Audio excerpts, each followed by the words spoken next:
Hey guys, welcome to day 229 of 365 days of practice. Today's agenda, maybe I'll sight read something real quick and then I'm going to work a little bit on the Dying Poet. I have 30 minutes total, and so we'll go from there. So yeah. Oh, this is good. I closed out of my camera, so hopefully the same thing won't happen.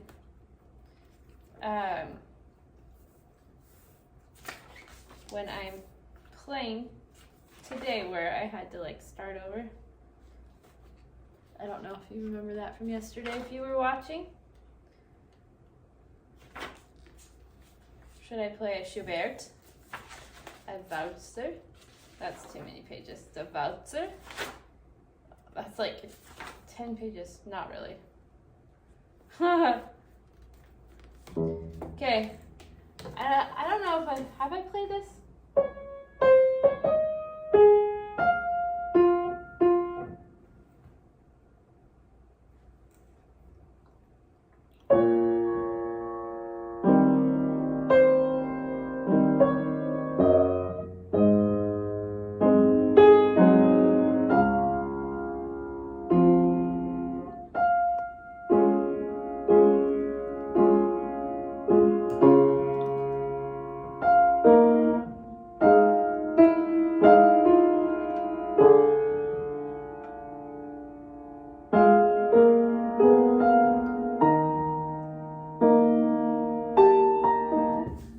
Doesn't feel like it's ready for that one. Actually, so I just had, my student just finished. I have a student during the day and he just left. It's really nice to teach homeschoolers because they can come during the day, which means it takes a little less time away from my kids in the afternoon. So I really like teaching homeschoolers.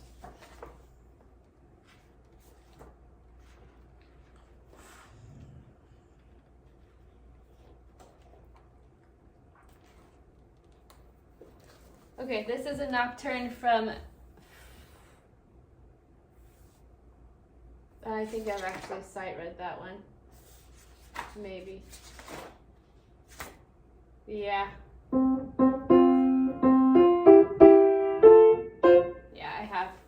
So I'll do this little piece, opus number 72, or opus 72 number 1 by Felix Mendelssohn.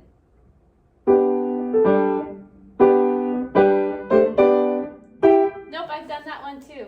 I think I'm running out of things to do in here. And I'm wasting your time by just looking. I should have had this decided before I start. But you want to know how many things I decide before I come on here? Zero, or not very many, at least. This is by the Dying Poet. It's called Andante. It's from Orpheus by Christoph Willibald, or if you want to get German, Willibald von Gluck. Gluck. There's not an umlaut on that U, so it's Gluck.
That feels familiar. It's either like I've played, oh, there's a hummingbird and it's like staring at me through the window. Oh, I've never seen a hummingbird that close before. I have a plant just right outside the window that has pretty purple flowers. It's called a Duranta.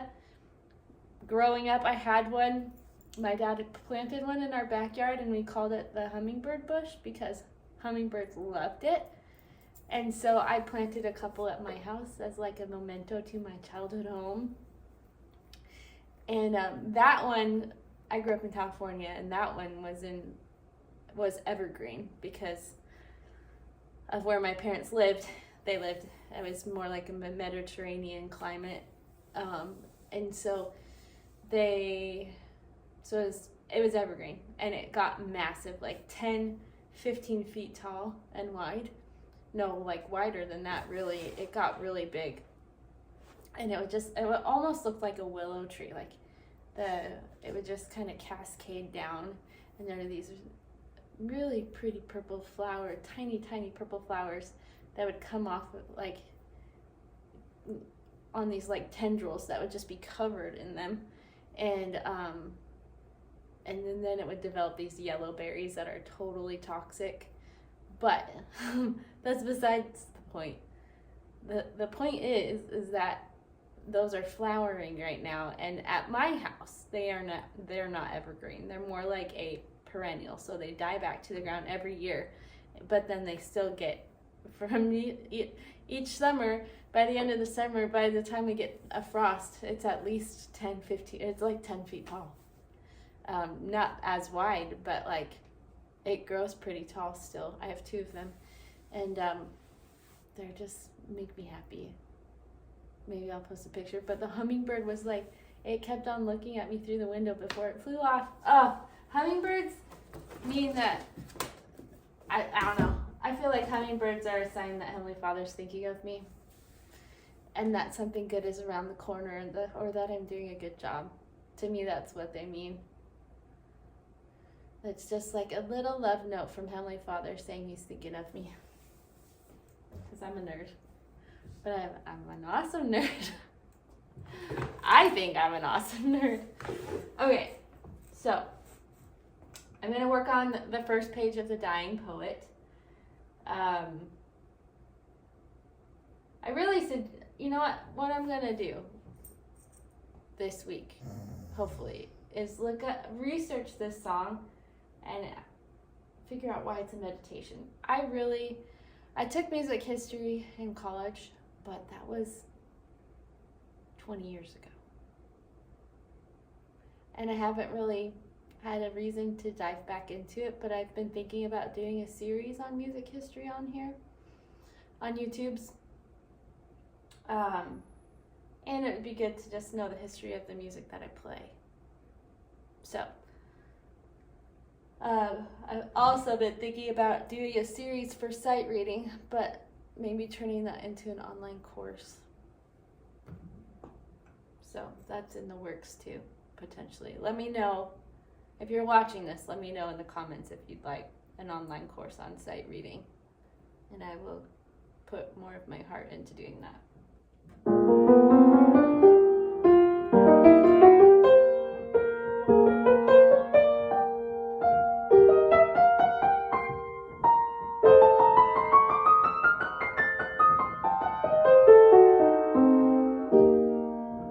Actually almost clean.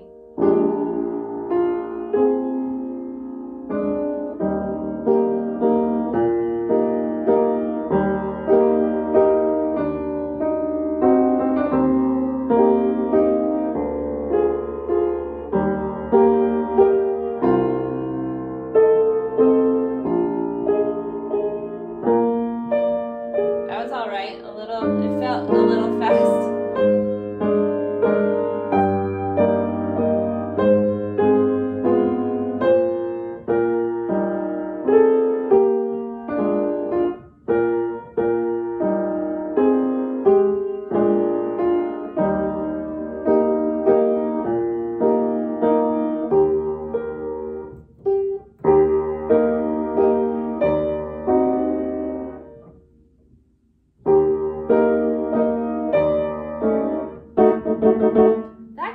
is so challenging. Why is it so challenging?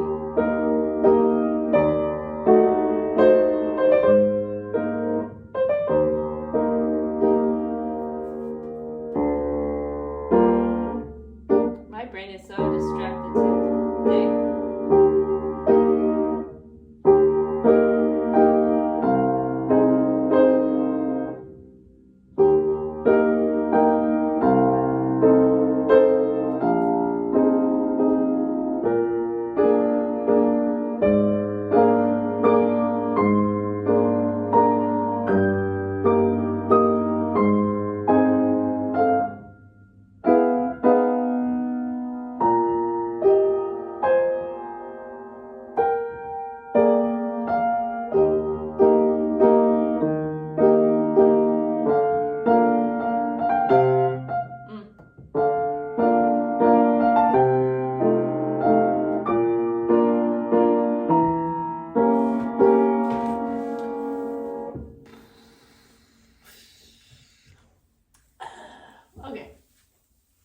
Okay. I can do this. My brain kind of doesn't feel like it's available for much growing today. Yesterday I felt like my brain was exploding, and today I feel like my brain's just not working. Is there a difference? I don't know, but that's how I'm feeling. Okay. I mean, that was the first time I ran through it, right? So I'm going to say that, but there needs to be some work done.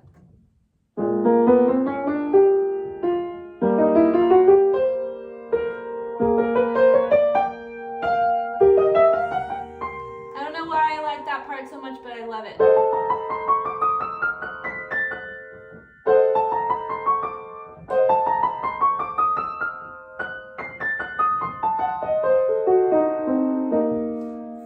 The notes were pretty much right, but just it wasn't clean.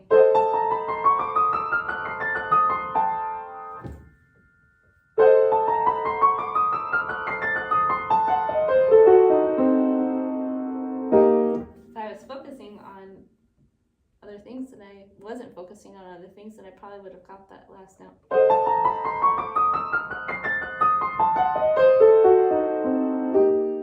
Ah, that sounded good.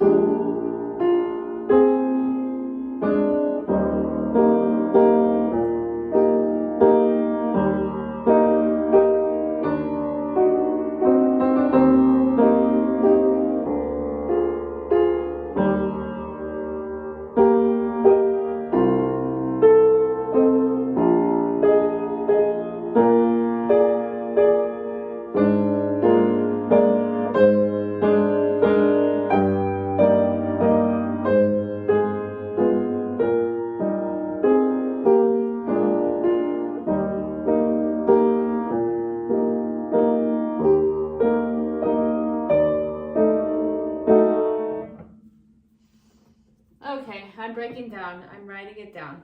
A, E, except for my writing it down, it's not legible. F, sharp.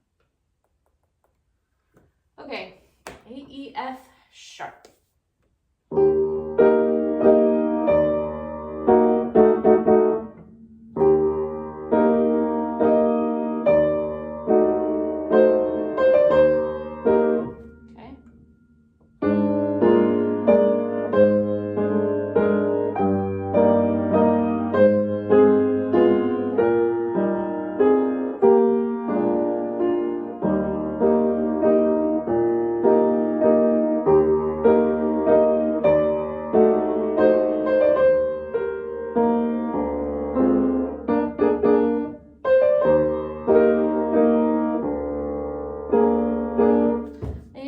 Slower. I'm making too many mistakes. I need to go slower. Okay.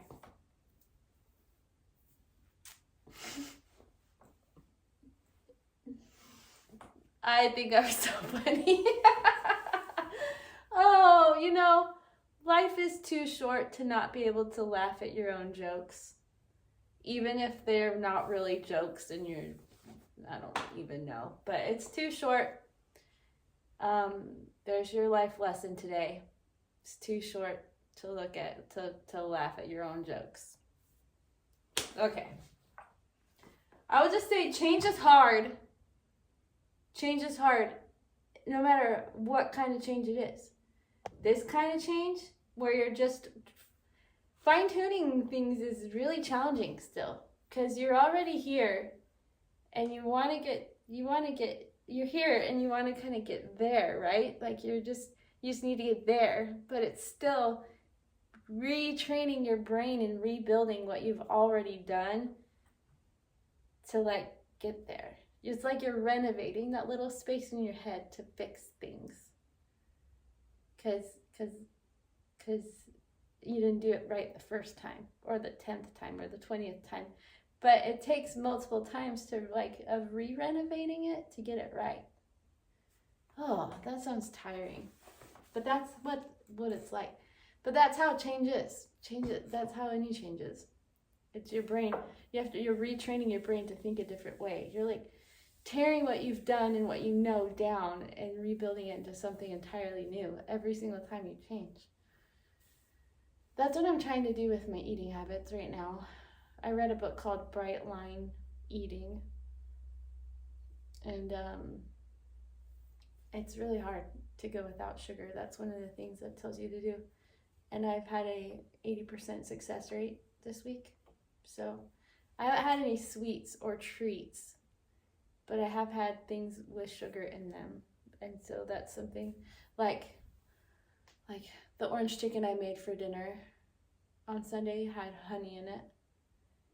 And my herbal tea I do every morning has creamer in it, and that has sugar.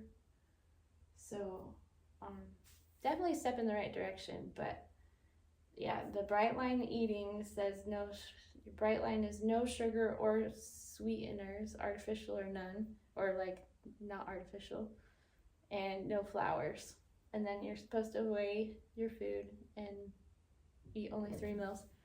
And I've kind of only been trying the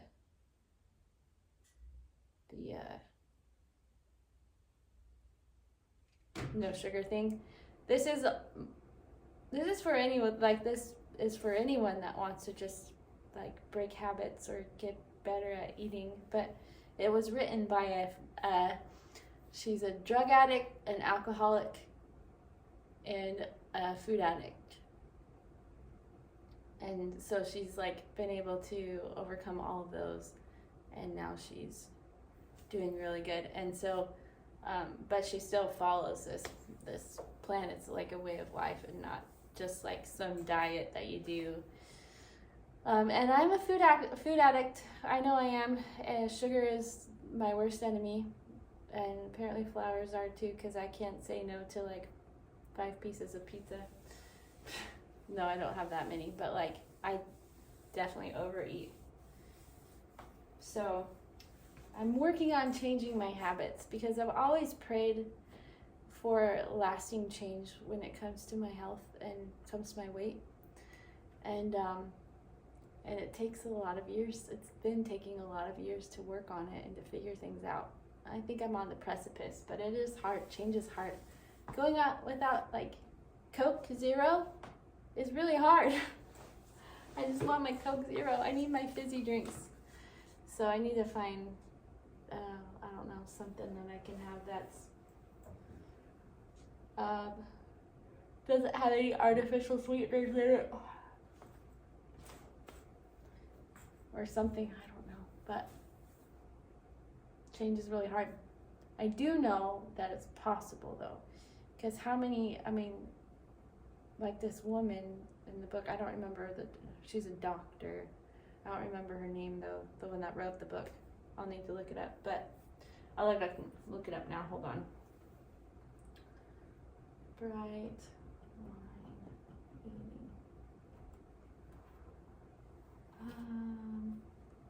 Eating. The book was written by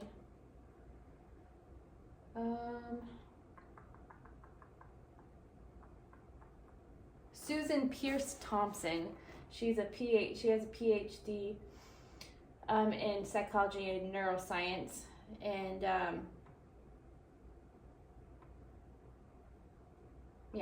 the neuroscience of eating. So her book is really interesting, and I haven't finished it yet, but it's inspired me to stop sugar. And I'm working on getting better at stopping it all the way, but I've made some steps in the right direction. So that's what I'm working on. But that change is hard.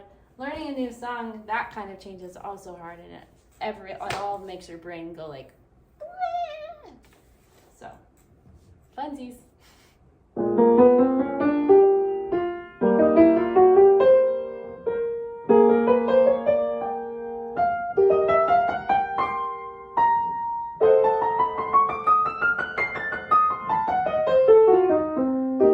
Always that last one is when I mess up.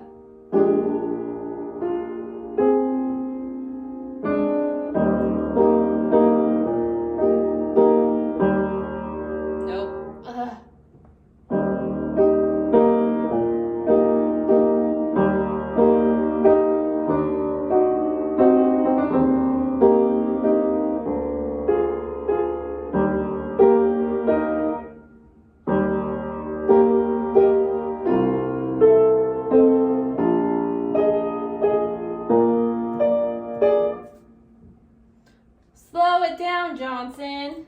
All right.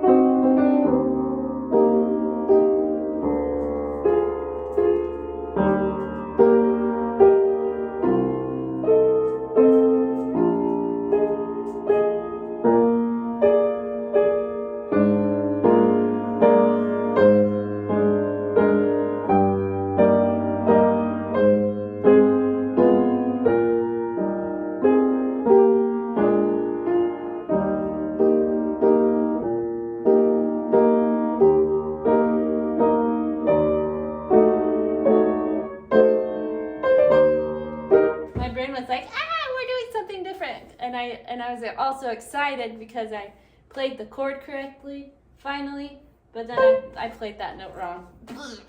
Oh well, that's what happens when you try to make your brain changes, it freaks out and you mess up on something else usually, or that thing, and it's okay, and you do it again, and you fix it.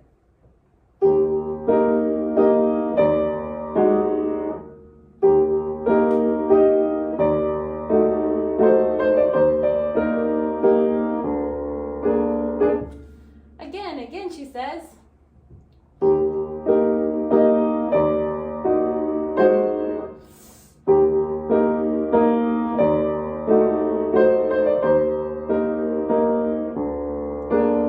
You didn't know you were learning free life, you were like receiving free life coaching or lessons by watching the show, did you? I'm just saying. You're welcome. I like teaching you about piano and how to learn how to play this, and it's like I was just thinking, man, that's like a life lesson. You're gonna make mistakes no matter what, because you're always trying to if you're always trying to become better and change, you're gonna make mistakes.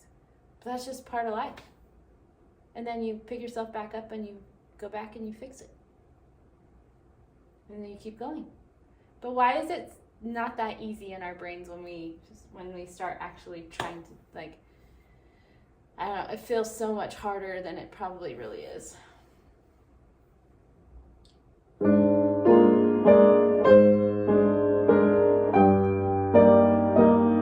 It definitely feels more impossible than it really is. Because change is totally possible.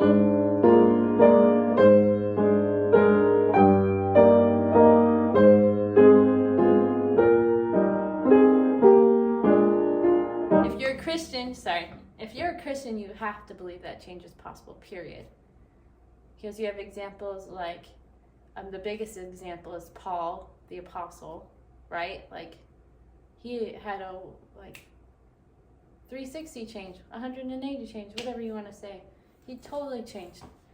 If you're a member of the church, or you're familiar with the Church of Jesus Christ of Latter-day Saints, or you're familiar with the Book of Mormon or the church, in the Book of Mormon, there's Alma the Younger, who did a complete change. He was like persecuting the church, and an angel came and said, "Stop it." And he's like, okay.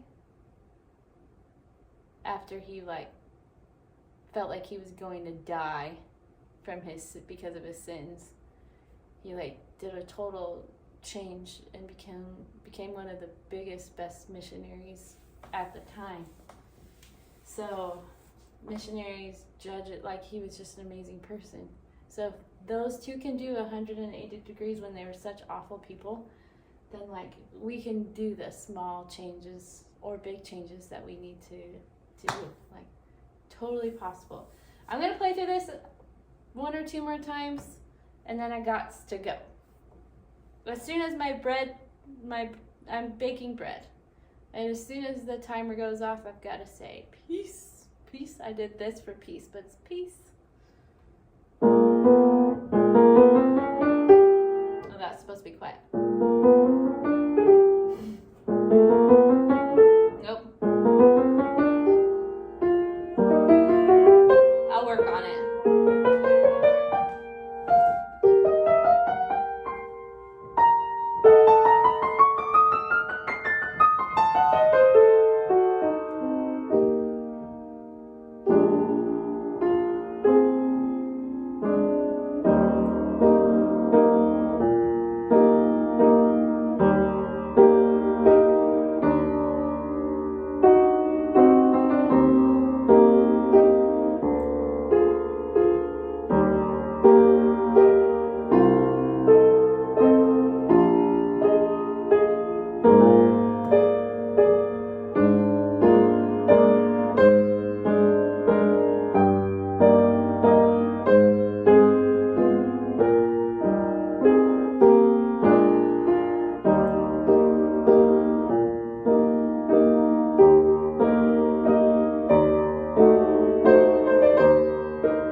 Better in some places. Okay, in others.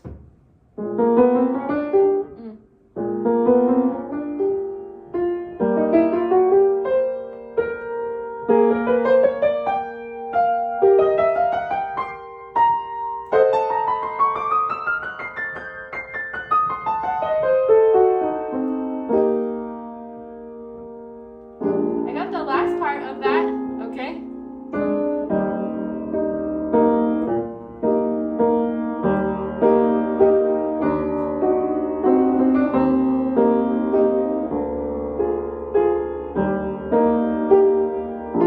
No, that was wrong.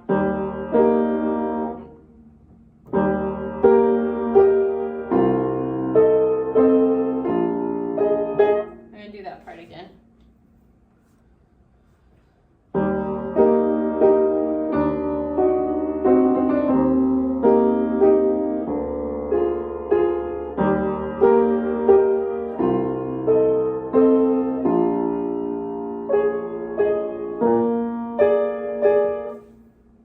Getting there. All right, I'm gonna be done with that for right now. So thanks for joining me today for day 229.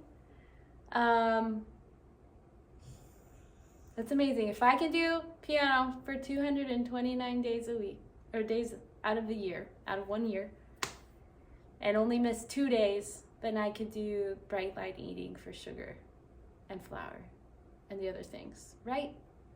And if I could do that for 229 days, both of those, piano and eating, then you can do anything for 229 days. If I can do it, you can do it. So if you're having a hard time believing in yourself today, please listen to me. You can do hard things, and you can change and become a better person. That's the whole point of living, is to become the best that we can be. And becoming like God, like Jesus Christ. And so it has to be possible. It does. All right. Anything's possible. Thanks for joining me today. We'll see you tomorrow. Bye.